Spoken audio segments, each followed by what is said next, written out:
Okay, I'll just show you how to delete a mobile from the Bluetooth audio system in this 2016 Volkswagen Golf.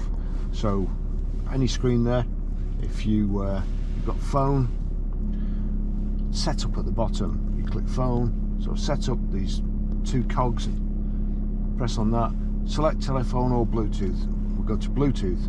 Now Bluetooth, if you're having trouble pairing a mobile, always do the same thing and make sure there's a tick in Bluetooth there. You see there's no tick in Bluetooth there, so make sure that Bluetooth's activated.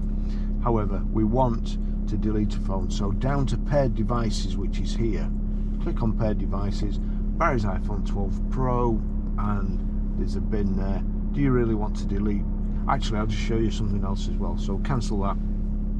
You'll see there Barry's iPhone, that's set for audio and telephone, so we'll delete it. Do you really want to delete Barry's iPhone 12 Pro? Yes.